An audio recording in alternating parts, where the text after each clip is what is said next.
All right, if you have the homework to turn in and you have not done so, please make sure that you turn it in. Also remember that there are some questions about flow cytometry that are due next week. So be aware of those and let me know if you have questions. I will be in touch about the changed lab plan. So that's that. I started working on it a little bit this morning, and I'll think about it more later. So today we are kind of going to be thinking about VDJ recombination still. But we're not going to be thinking about it exactly at the level that we've been doing before, like what you've seen here, where we're thinking about it solely at the molecular level. We're now going to sort of back up a little bit, or zoom out, I guess is a better phrase, and think a bit about the B cells that are doing this process of VDJ recombination, and how that B cell times VDJ recombination, how it regulates VDJ recombination, things like that. So now we're really looking at this in the B cell as opposed to just thinking solely about the genes. In this zoom out, one of the things that we're going to spend a lot of time talking about is the B cell receptor.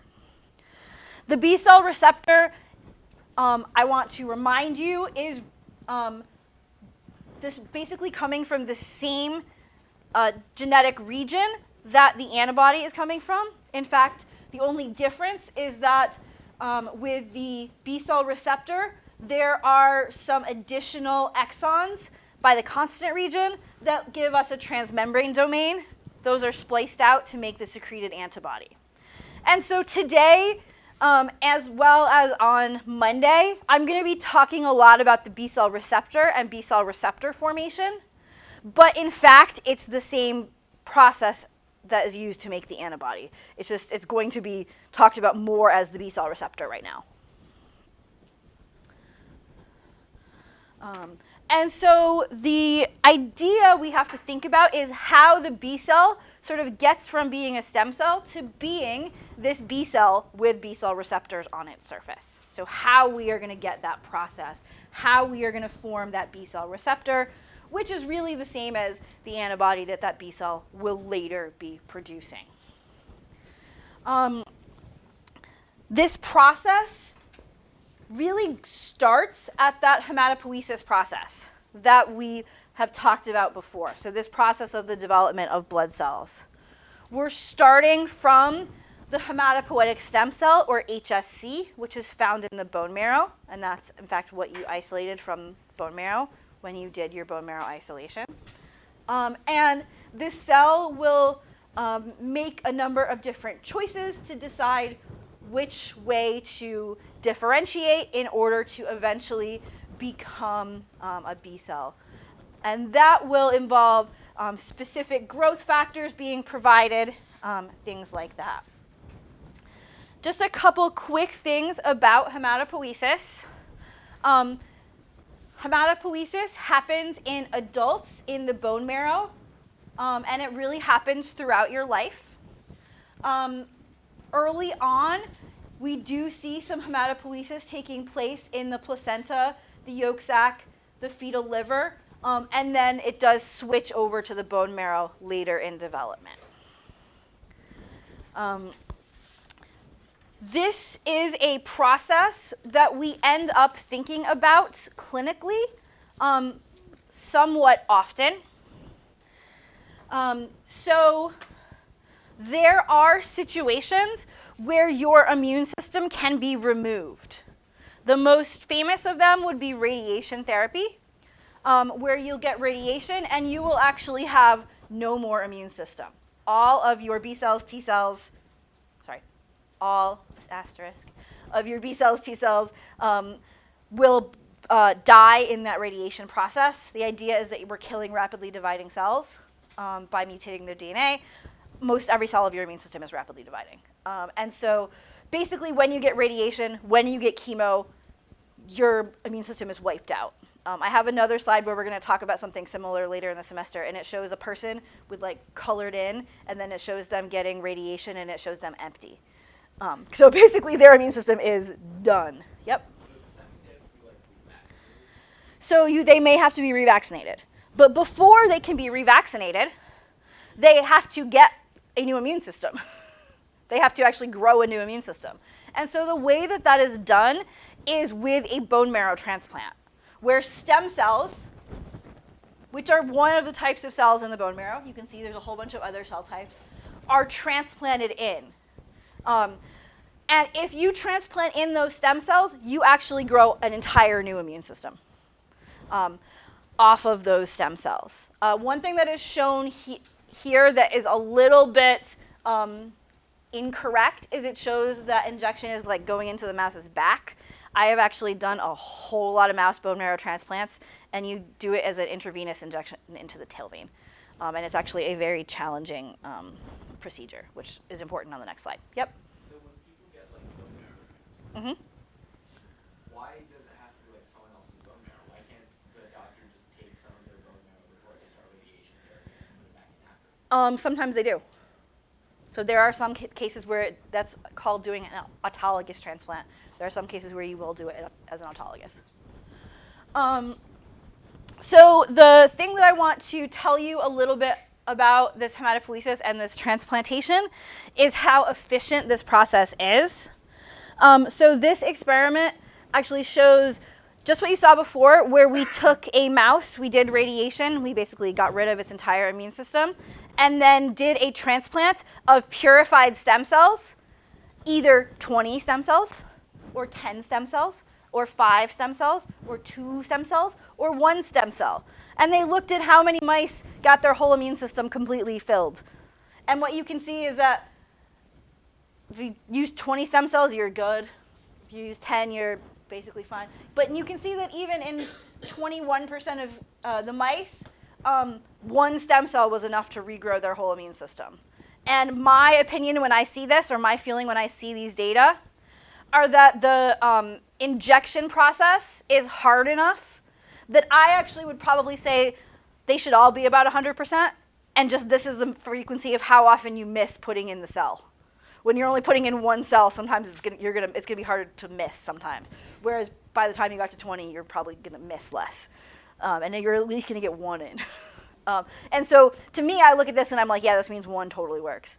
Of course, you can't totally say that from the data, but from my experience doing those injections, that's what I would say. Yeah. Is the significance of the data compromised by the fact that there's only 4 samples in the last round? So certainly you would like to see more than that, yeah. So this is adapted from a paper from 1996, and so the ability to sort of isolate those cells was a bit more challenging at that point. Now it would be much easier to get much more of those cells. And so this process eventually will lead to the development of B cells, as well as all the other cell types. And so in fact, we can get B cell development in these mice coming from transplantation of 1 stem cell. This process of hematopoiesis and the B cell development process is happening in primary lymphoid organs. And when we're talking about B cell development, that is specifically happening in the bone marrow. Our other primary lymphoid organ that we'll talk about more later is the thymus. One thing that's important to think about with both the bone marrow and the thymus is that they include a number of types of cells that are immune cells, but they also include a number of types of cells that are not immune cells. So here you can see, this is a cut through of the bone marrow, and I'm going to be showing you more of this on a later slide. We've got these cells that are listed as progenitors or HSCs. Those are the ones that are developing. But there are also all of these structural cells that are just part of the bone marrow, making up the area. And those cells are really important for supporting the development. Those cells are also not rapidly dividing, so if you were to do your radiation, they would actually not be killed. Similarly, while we have some developing T cells in the thymus, we also have a lot of structural cells, and those structural cells are going to be really, really important. All of those structural things, the things that are not killed by radiation, the things that are really important for supporting the development of our developing cells are called stromal cells. And so the stromal cells are the support cells that are going to help in the development of our B cells and T cells. So the part of this, actually all of this that's important for B cells, the hematopoietic stem cell is present in the bone marrow, and all of the steps until we get to a B cell are happening in the bone marrow. You can see that happening in this figure as well, that we go from kind of our early cell that is a progenitor that's getting ready to grow up and be a B cell, to the point where it's a B cell all within the bone marrow, and then that cell will leave the bone marrow, and about 5 million per day are exported. So today you made 5 million new B cells, and on and on and on and on and on. This is listed here, and it's also going to be a key point on the next slide. Those B cells do not see antigen or do not respond to antigen and make antibodies and try to get rid of the pathogen until they are out of the bone marrow. When they're doing all of their development, they are in an antigen-independent phase.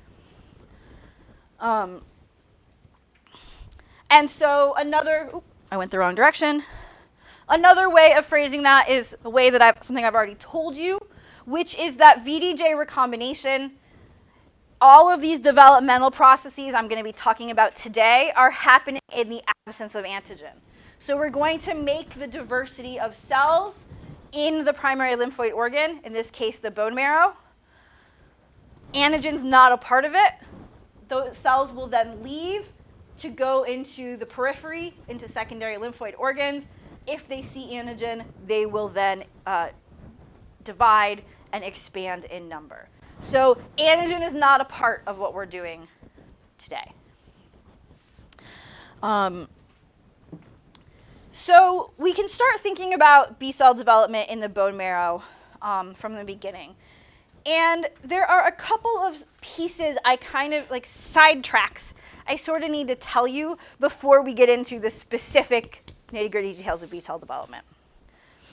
And they can both be summarized as being related to the same issue. So throughout the time of the B cell, when it's on all these blue arrows doing development, you should imagine that developing B cell as being exceptionally needy. And there's something very specific that B cell needs. That B cell needs situations where it gets a little pat on the head and says, "You're doing a good job, don't die. You're doing a good job, don't die. You're doing a good job, don't die."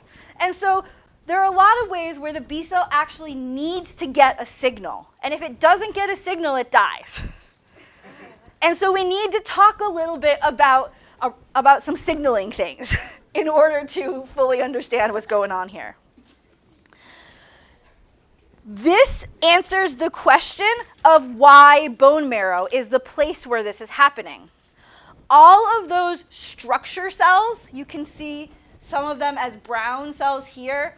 The greenish cells are the developing B cells. They make a lot of growth factors that keep the B cell alive through development.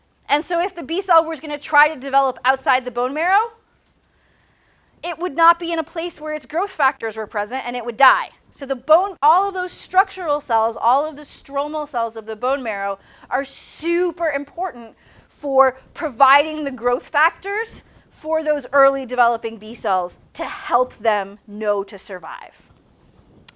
And so there are lots of different types of stromal cells. They're all making lots of different things that are going to help that B cell kind of know what to do and where to go. I'm only going to really talk about one of them, and that is a cytokine called IL-7. IL-7 is really the big-time survival cytokine for immune cells. So IL-7 is really good at helping immune cells survive. Turns out it's how developing B cells know to survive. It's how developing T cells know to survive. It's how those memory cells that live 75 years know to survive. This cytokine is all about surviving, particularly for lymphocytes. And so we have this cytokine. It has its receptor, creatively called the IL-7 receptor, that leads to signaling and eventually to changes in the cell that are largely involved in cell survival. And so this is why B cell development actually has to take place in the bone marrow, why we have to have this location, because we have to be able to provide a signal for that, that cell. Yep, Vanessa. If someone has a genetic condition and they don't produce IL-7, will Yeah. other signals help make up for it? No. So in fact, one of the most common immunodeficiencies is a lack of that gamma chain, the yellow one that you see there, and that leads to a full defect of no B cells and no T cells in those individuals. So we can sort of divide up the stages in a B cell's life. The pink ones are all the ones that happen in secondary lymphoid organs. They involve antigen. The yellow ones are the ones that happen in the primary lymphoid organ. They're all parts of development. And so we're going to have that B cell first generate all of its receptors and then do some testing. But the other piece that we kind of have to talk about is how through all of those steps, all of the testing that we're going to see, the B cell keeps getting its signals. It needs to keep getting its little, you did a good job, keep living, you did a good job, keep living signal. At the beginning, when it's a stem cell, it gets IL-7. It has IL-7 receptor, it gets IL-7. Later, it's going to be getting signals through some other types of receptors, specifically through the B cell receptor. As it's making the B cell receptor, if it gets signals from the B cell receptor, then it knows it did a good job, and it stays alive. You can see that B cell receptor here.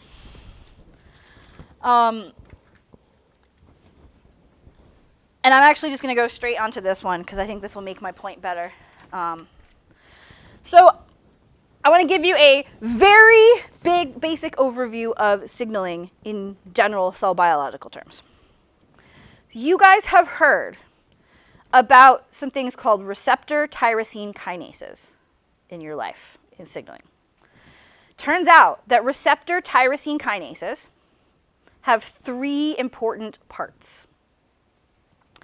One of their important parts is the receptor. It's the thing that binds to the ligand. One of those things is the kinase, which is in the name. And it phosphorylates stuff. The thing that it phosphorylates is tyrosines. The tyrosine in the name, receptor tyrosine kinase. And so what will happen is you have two different parts of the receptor. They diffuse around the cell membrane in 360 degrees away from each other. That means their insides are also not next to each other. If the ligand comes around, that makes the outside parts of the receptor come together. Happily, if the outside parts come together, the insides have to be together too. And now the insides, which are these kinases, can phosphorylate one another. They phosphorylate one another on the tyrosine. And now more stuff can happen.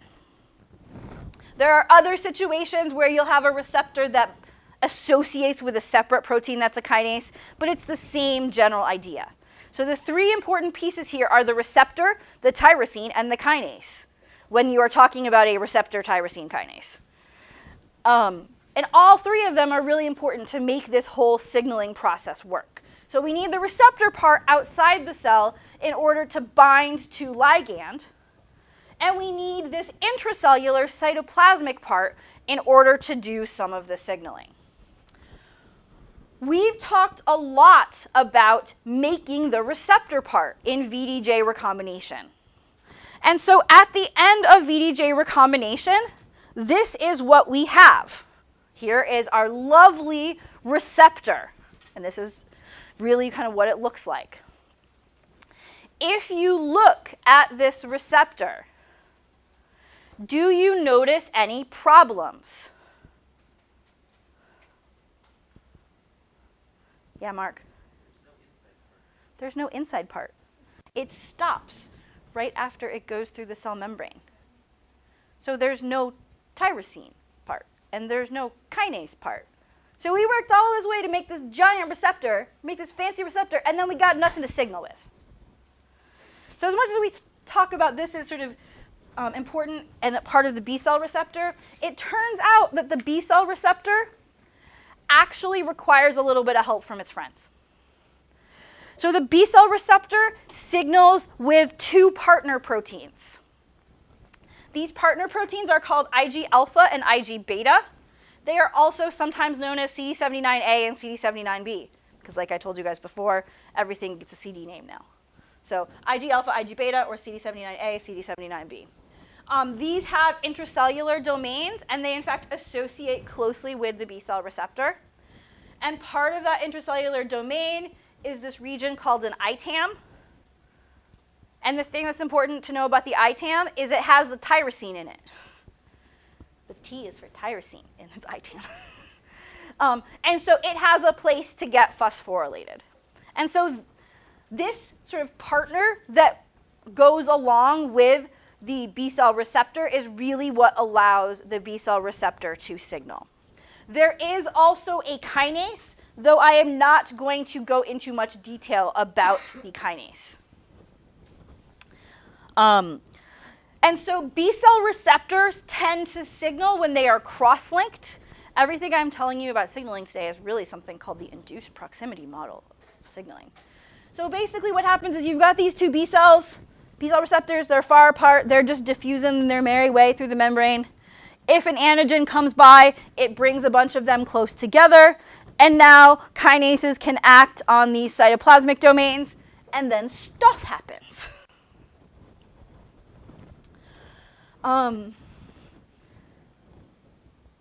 Eventually, you get a whole signaling cascade. I am showing you this signaling cascade now. What I want you to know is there's a signaling cascade. If you look at this slide while you are prepping for the final, or even if you're prepping for exam 2, you will look at it and you'll be like, wait a minute, this looks almost exactly like the one we learned in T cells, because I teach you the one in T cells in detail. And so the point is they're actually almost exactly the same, and we're going to deal with the details of it in T cells. But when you come look at it later on, you're going to be like, I know all of these things. So right now I'm telling you there's a signaling cascade. It leads to a bunch of changes in the biology of that cell as a result of that signaling, and you will notice later that it is in fact a parallel signaling pathway to what we see in T cells.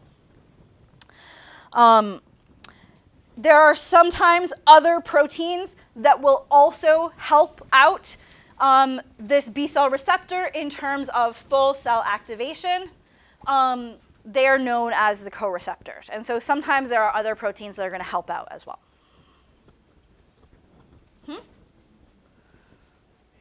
These specific names, right now, no.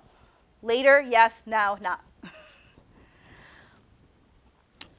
So now we can think for a second about B-cell development in the bone marrow. The first thing that has to happen is that the hematopoietic stem cell needs to commit to being a B cell. And so that cell is going to go through a few decisions. It's going to first decide, do I want to grow up and be a myeloid cell or a lymphoid cell?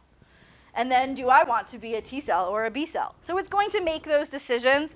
We're going to really start this conversation after it's decided, I would like to be a B cell. There are lots of different growth factors and things like that that the cell can receive that will bias its production into any one of these cell types. But again, we're really going to start this when this cell is ready to become a B cell. Now this cell has just decided that it's going to become a B cell.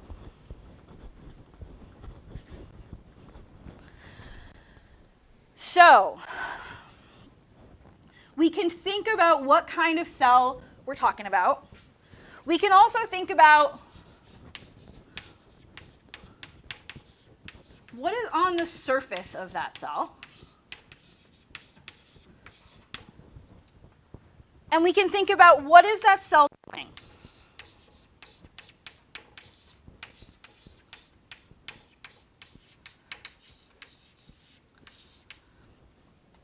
If the first cell that says, okay, I am going to become a B cell, we refer to as a pro-B cell.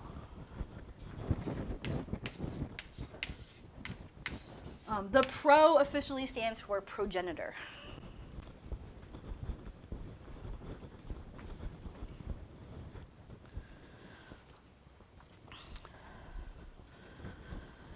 And you can see some information about the pro-B cell here. The pro-B cell has not done VDJ recombination yet. So, does the pro-B cell have a B cell receptor on its cell surface? No, why not? Because it hasn't made it yet. So it can't have it on its surface if it hasn't made it yet. And so what's on the surface of a pro-B cell? Nothing. Pro-B cells do a couple of different activities. And in fact, you can divide up pro-B cells into subtypes based on which activity they're doing. I'm going to just tell you there's two parts of being a pro-B cell. The first thing that a pro-B cell does is it does the recombination of the heavy chain D and the heavy chain J. So it does the step of VDJ recombination where it takes D of the heavy chain and does recombination of that to J of the heavy chain. The second thing that this cell does is that it does the recombination of the V onto the DJ that has already been made of the heavy chain.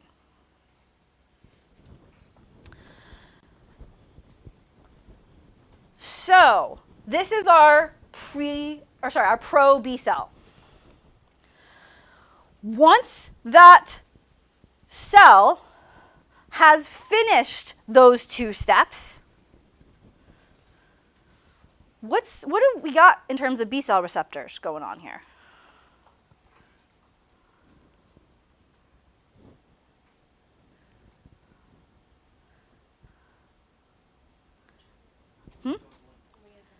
We have a heavy chain. We don't have a light chain, but we have a heavy chain made now.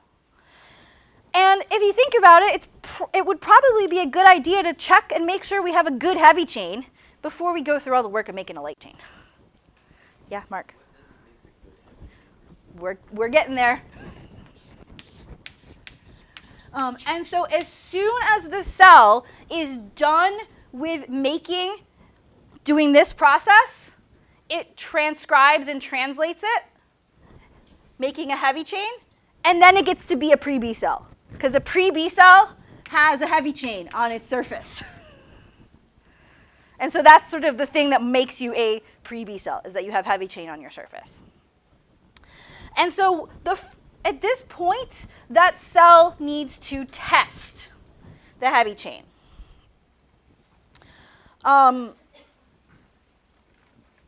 Let's make sure I explain all of this correctly. All right. So when we talk about these rearrangements, there are actually a couple pieces of sort of general genetics that we need to think about just for a second, that sometimes people think over. So this is actually all stuff that's related to what we've said before. We just didn't explicitly point it out. So first of all, when this process is happening, you have two chromosomes that have D heavy and J heavy. You got one that came from your mom and one that came from your dad.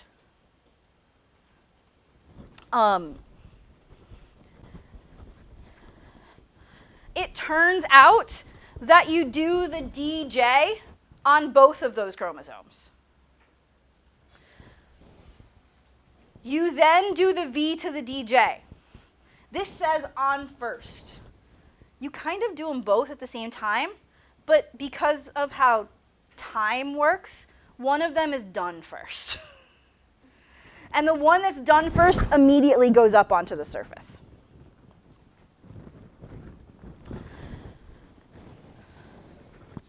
Like it's transcribed and translated. And so we get that protein up on the surface.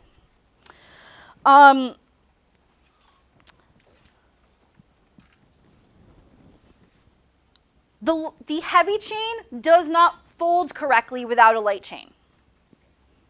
But we didn't make a light chain yet. So we can't put it on the surface with a light chain because we didn't make a light chain yet.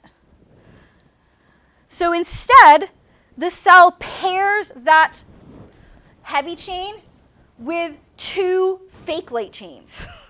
They're called the surrogate light chain. They don't have any variation. They're just sort of like scaffolds to go with the heavy chain while we test it so that we can test that cell correctly before we make light chain. So they're known as the surrogate light chains. There's two of them. One is called V-pre-B, and the other is called lambda 5.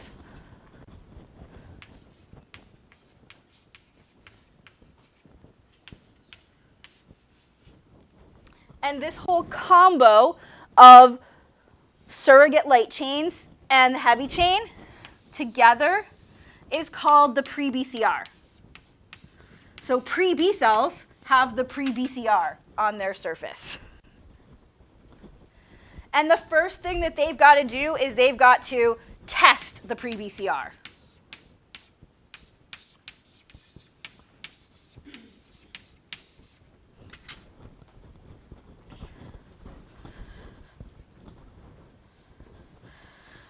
And so what this cell is really going to look for is whether or not it's getting a signal through the pre-B cell receptor. So our pre-B cell has the pre-B cell receptor, and it's going to try to get a signal. Now, there's a problem here. A B cell receptor signals by using the heavy chain and the light chain together to bind an antigen. We don't got a light chain yet. So how are we supposed to get a signal if we don't have a light chain yet? And remember, I told you that B cells die if they don't have their signals all the time. They're super needy. And so what we think happens is actually that the V-pre-Bs and the lambda 5s on adjacent B cell receptors bind together, bring those B cells close together, and allow signaling to happen. So it's like there's a little tail on V-pre-B and lambda 5, and those little tails on adjacent B cell receptors pull those B cell receptors to allow for signaling. Yep. Yes. There is some proof of it, but this one's tricky to prove. And so we're now going to get some signals from the pre-B cell receptor. And the signals from the pre-B cell receptor are going to lead to a few different things. We're going to first assume that we have a good heavy chain. And I'm going to tell you what happens if it's a good heavy chain.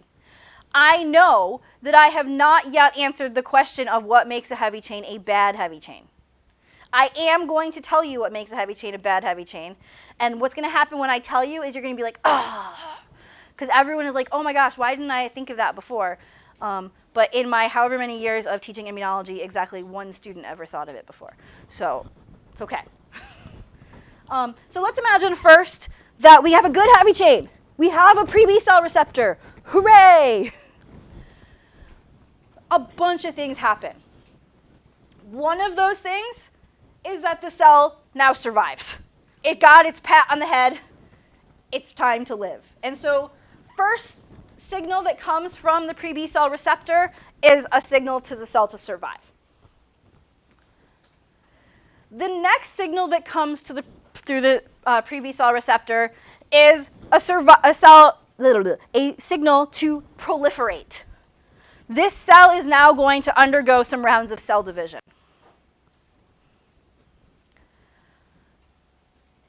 If we've made a good heavy chain, it's basically like we're saying, yeah, you did a good job, live, and also make more copies of yourself. Because what could be really cool is we could take this good heavy chain and we could pair it with lots of different light chains.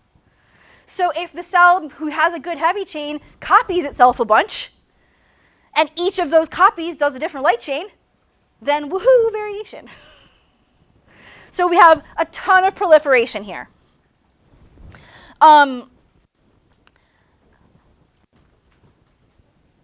We are going to see, and so during the proliferation time, RAG1 and RAG2 are off.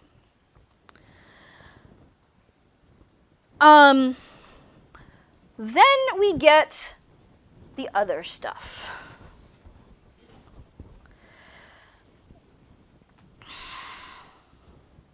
So here you can see that the pro-B cell has RAG1 and RAG2 on because it wants to make heavy chain. And as soon as that cell starts being a pre-B cell, again, the pre-B cell is going to have a few jobs. There are ways that some people subdivide the pre-B cell up. As soon as it starts, it shuts RAG off because it doesn't want to damage its DNA while it is proliferating. Yep. What is HCS? That's the thing that's coming up on the next couple slides. So we see this proliferation and we see survival.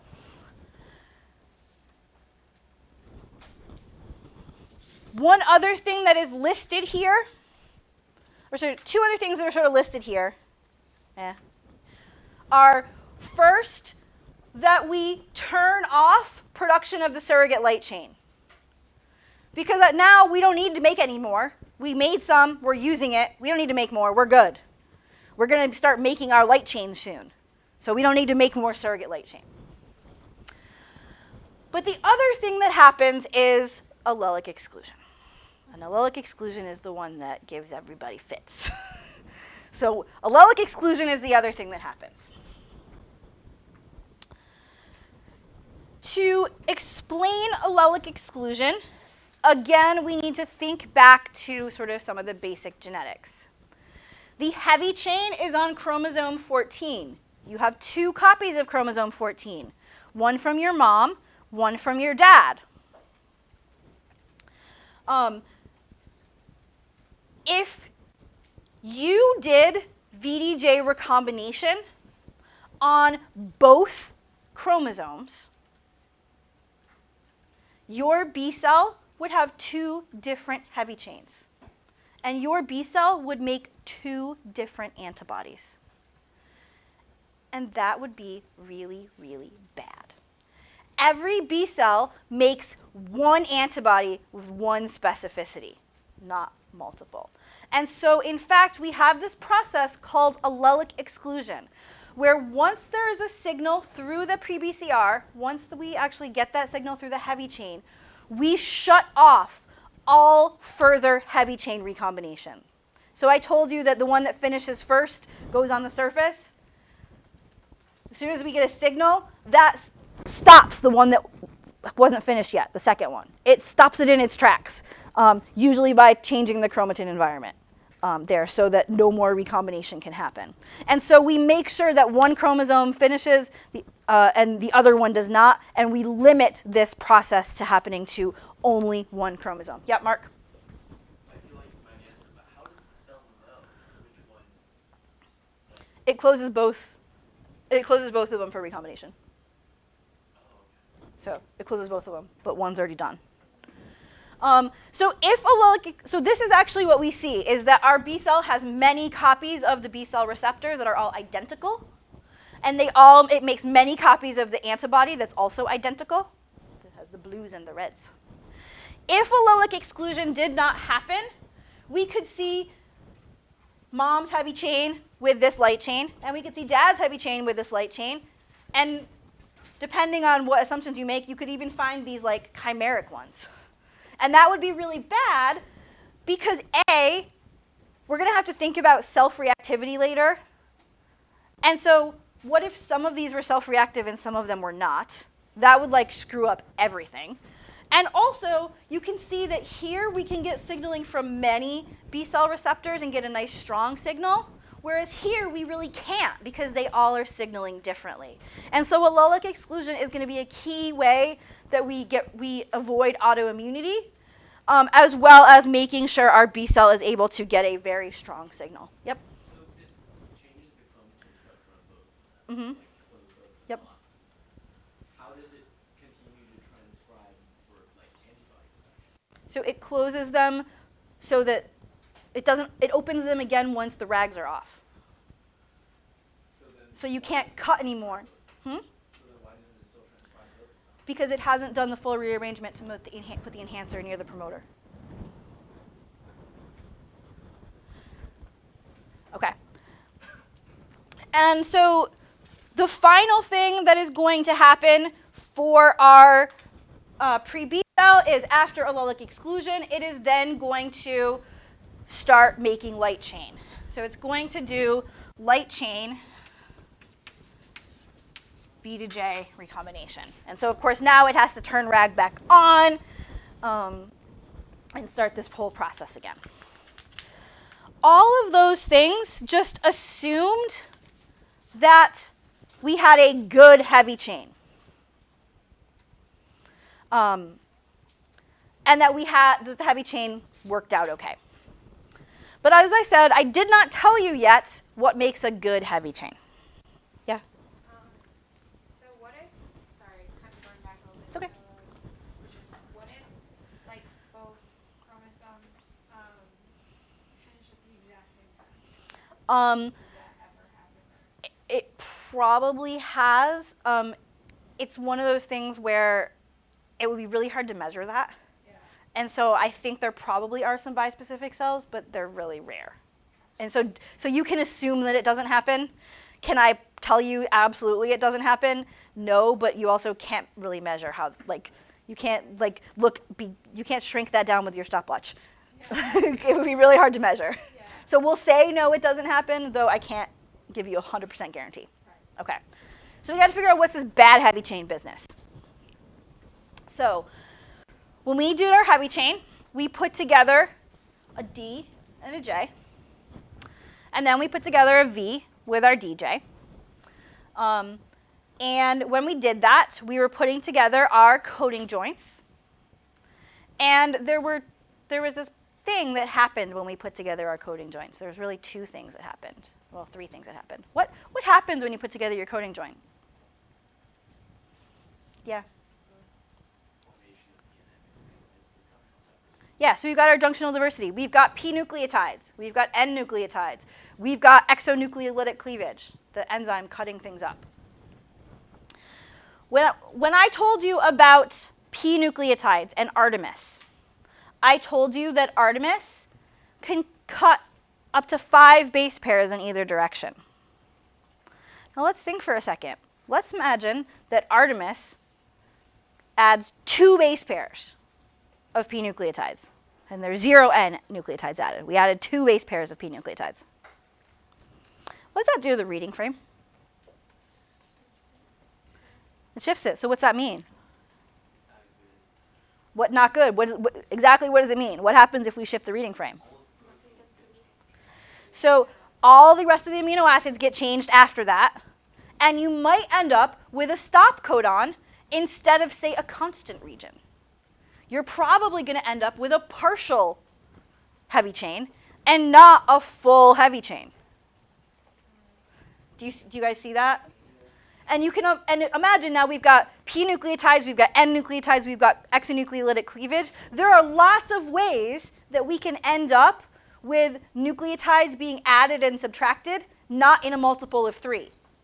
All of those could lead to frame shifts, and all of those can lead to incomplete proteins. And so really, the thing that makes you a bad heavy chain at this point is that you're not a full protein. We're not testing against antigen yet. We don't know if you are good and bad at binding to antigen, but we know if you actually make a heavy chain and make a whole protein. that can have a transmembrane domain and bind to Ig alpha and Ig beta to signal. If you can't make that whole protein, you are useless. So we saw previously what happens if that heavy chain is good. Oops. We go in the wrong direction, apparently. So first we do D to J on both chromosomes. Then we do V to J to DJ on both chromosomes. Now we ideally have a full protein that we can put on the surface of the cell and test. If it worked, that cell gets to be a pre-B cell and keeps going through pre-B cell life. If it doesn't work, we release the allelic exclusion and we let the other allele finish rearranging. So now we try and do VDJ recombination on the second chromosome. If it works, the cell lives and becomes a pre-B cell. If it doesn't work, well, it used both chromosomes now, and so the cell dies. And what you will notice is that 50% of the cells that started this process die by apoptosis because they cannot make a functional heavy chain, whereas the other 50% make it to being a pre-B cell by having a functional heavy chain. So this is one of those places where we are super inefficient, where we make a whole lot of cells, most of which are destined to die, to make sure that we're getting the appropriate breadth. We're using techniques that are sort of giving super good breadth, but the downside is that means that some cells are going to mess up and are going to die. You can see another example of the process again here. So our cell does D to J. It tries V to J or V to DJ on the first chromosome. If it works, it's a pre-B cell. It's signaling, lives happily ever after. It might try the second chromosome. If it works, lives happily ever after. If it doesn't, it dies. Yep, Mark.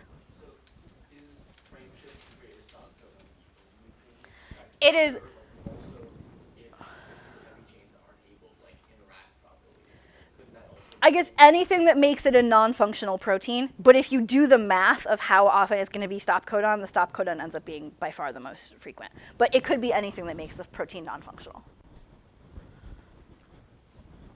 So now our pre-B cell knows it made a good heavy chain. It has survived. It has proliferated. It has stopped making surrogate light chain. It has allelically excluded. Finally, it is time for it to do its last job. And its last job is to make a light chain. So now this cell is going to turn RAG back on. And when it turns RAG back on, it's going to make its light chain. It's going to do the V of the light chain with the J of the light chain.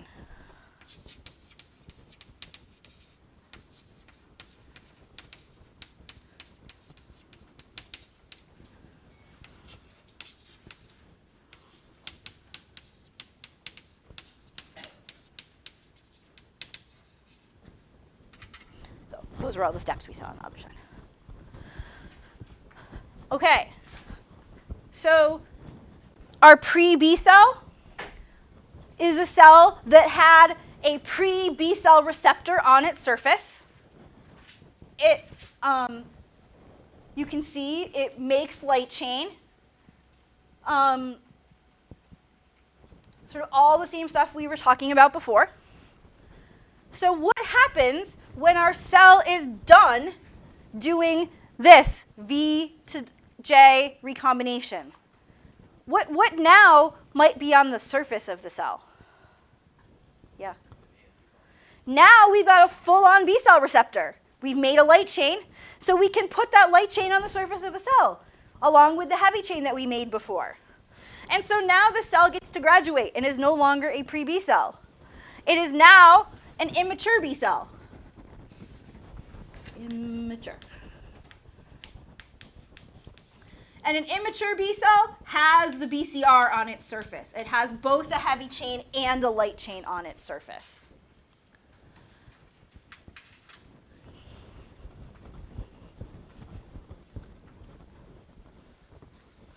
And so now our cell becomes an immature B cell.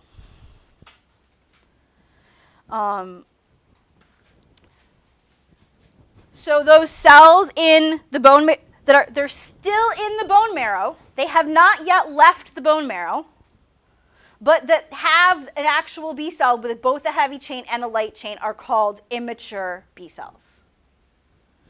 It gets to be called something other than immature when it leaves. What do you imagine is going to happen in the immature B cell? It turns out there has to be some more testing and some more events for the immature B cell. Before, we looked at signals that came through the pre-B cell receptor. Now we're going to look at signals that come through the B cell receptor. And what do you think those signals might tell the cell to do? What might be the first thing it tells the cell to do? Yeah? Don't die. So step one, it gives the cell a survival signal. You did a good job again. Keep surviving. So we're going to get a survival signal. What else is going to happen here? Yeah, Vanessa. Make sure that it has a functional light chain. We're going to have to test our light chain, which I'm going to come to in a second. Mark. There's a little bit of proliferation here.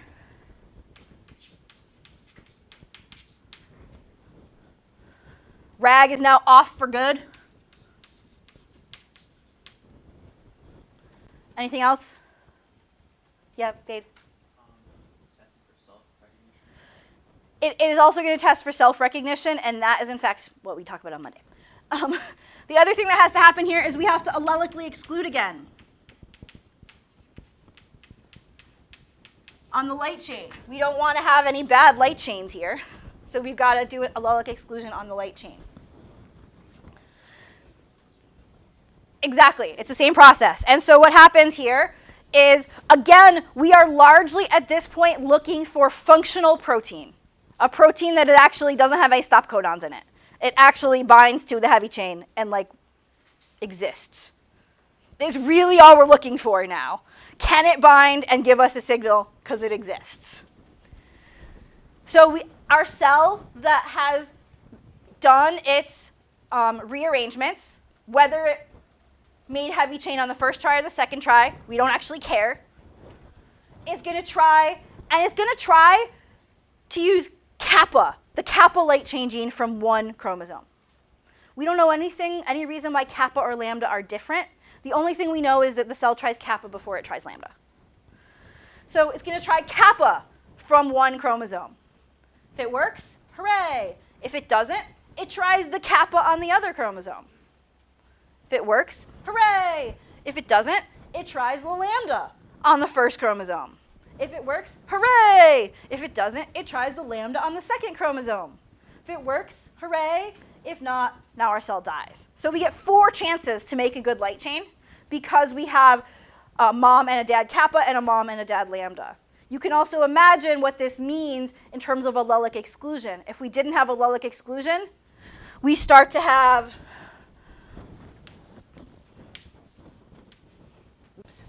mom's heavy chain, dad's heavy chain, mom's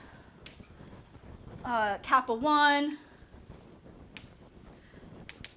dad's kappa, mom's lambda, dad's lambda,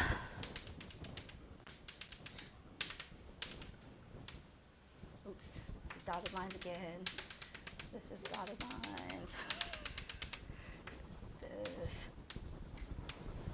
And so that B cell now makes 8 different receptors of different specificities, and that B cell is very confused. And we do not ever actually make that B cell thanks to allelic exclusion. Yep? So, have there been studies done into whether there's a higher population of B cell receptors with lambda, or sorry, with like kappa? Yeah. Receptors? Yeah, people will sequence all the time on this kind of stuff. So, are there kappa? There are slightly more kappas, I think. Although there's another variable that we will see on Monday that plays with this as well. So In fact, I'm not sure that I retract my statement. Because now that if I try to count in what the math would be with the other thing we're going to talk about on Monday, I'm not sure that I believe that anymore. Yeah. Do you know the success rate of the light chain? Is it like much higher? It's obviously the heavy chain, which is Well, it only has two, or it has the V and the J. So there's only one place where we're adding and subtracting instead of two. right. So there it's a little bit less of a probability that you're going to have problems. Is it still inefficient? It's still real inefficient. I don't know the numbers, but it's still real inefficient. Like I can tell, I don't know the number off the top of my head for B cells because I'm not a B cell person, but I did T cell work for a long time. I can tell you that 95% of T cells that start don't make it to the end. So, so here you can see that the RAG sort of being on and off. By the time that cell has done with making its B cell receptor, that cell turns off RAG and has RAG off forever. This cell is now an immature B cell. So before I get to the last two slides, I want to talk through one other thing, which is that very frequently immunologists think about B cell development and talk about B cell development by thinking about cells in a flow cytometry plot. That's why I had to teach you about flow cytometry before I taught you about B cell development.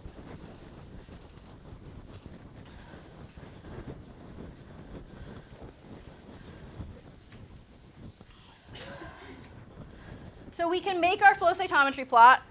There are going to be a couple different markers we can look at on any flow cytometry plot. You could write them on whatever axis you want. You just then have to think about where the cells go. So let's think first about cells that have heavy chain, which is the mu heavy chain.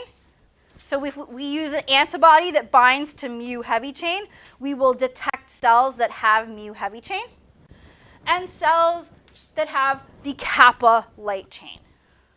And again, I'm going to draw this as quadrants just to kind of make things a little bit easier. If I took a population of cells from the bone marrow and stained with an anti-heavy chain and an anti-kappa light chain, where would my pro-B cells be on this plot? Yeah, Alexi. Lower left. Why are they on the lower left? How do you know they're on the lower left? Yep. So they don't have a heavy chain, so they're kind of negative or low heavy chain, and they're negative for light chain. So they don't have heavy chain, they don't have light chain, so you would find those cells here.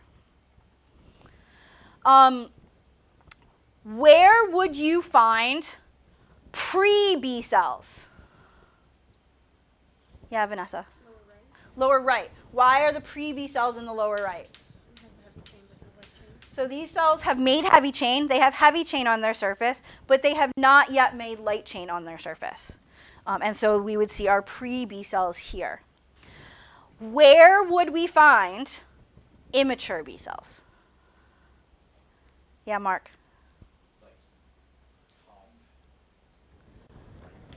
Okay, so Mark's going to put immature B cells here. But it could also be lower down. You don't necessarily know whether it's kappa or lambda. If you look at some of the old exams, it will just say immature B cells here. And if you just put immature B cells there, I'd take it, even though Mark is correct. So our immature B cells have heavy chain. They're heavy chain positive. They're light chain positive.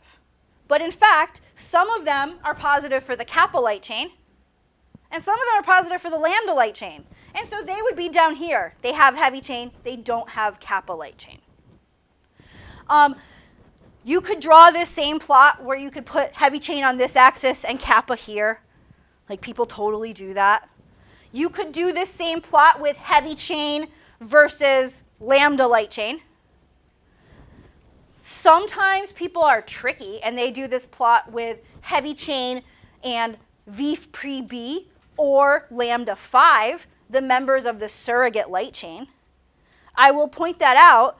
Note that lambda is the real light chain and lambda 5 is surrogate light chain. And so if you're looking at, say, old exam questions, lambda and lambda 5 are not the same thing, and that definitely got some people.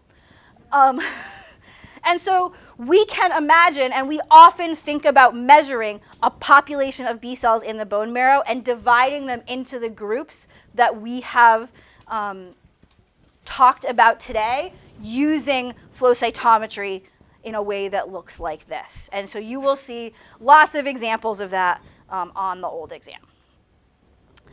But I have to tell you one other thing, which leads us into Monday.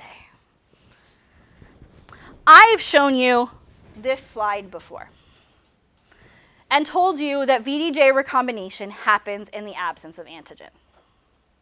So first we have our cells doing this B cell development process.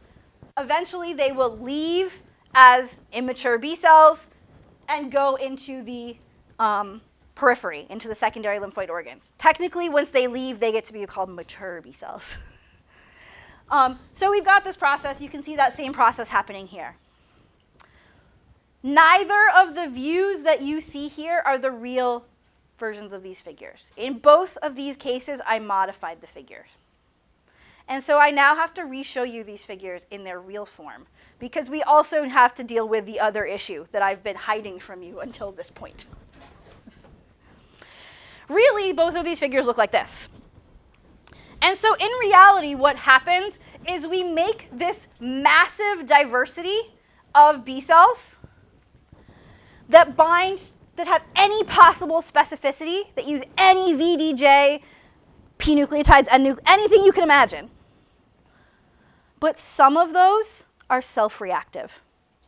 Some of them bind to self-proteins, self-carbohydrates, self-nucleic acid, self-lipid. And so before we can allow these developing B cells out into the periphery, out into the world, we have to test them again. And now we've got to test, do you bind self-antigen? And if those cells bind self-antigen in the primary lymphoid organ, those cells are killed or are otherwise taken care of. We get rid of them. Because if we let them out into the secondary lymphoid organ, they would give us autoimmunity. They might be an antibody against thyroid hormone that gives you Graves' disease. Or they might give you some other type of autoimmunity. And so this testing is really critical for making sure those self-reactive cells do not get out. And so before our immature B cell is allowed to actually leave the bone marrow and go into the periphery, the final thing that it has to do is test for self-reactivity. And so that part of this process where we test for self-reactivity is the part of this that we're going to deal with on Monday. This, in general, is called a central tolerance mechanism. Tolerance is the immunologist's term for not responding to self-antigens. You learn to tolerate yourself. You don't respond to your self-antigens. So tolerance are mechanisms that get rid of self-antigens. Central tolerance mechanisms are tolerance mechanisms that happen in the primary lymphoid organs. So there are other ones that happen in other places, and they get called something else. But central tolerance means tolerance mechanisms that happen in the primary lymphoid organs. And so we have to see how B cells deal with this central tolerance stuff on Monday as the final part of our B cells development process. And once the B cells have gone through that final test, once we see that they are not self-reactive, they're not going to give us an autoimmune disease, they finally get to leave the bone marrow and be mature B cells. And so we are going to talk about that on Monday. And please make sure you remember to turn in today's homework, as well as remembering that the flow cytometry homework is coming up.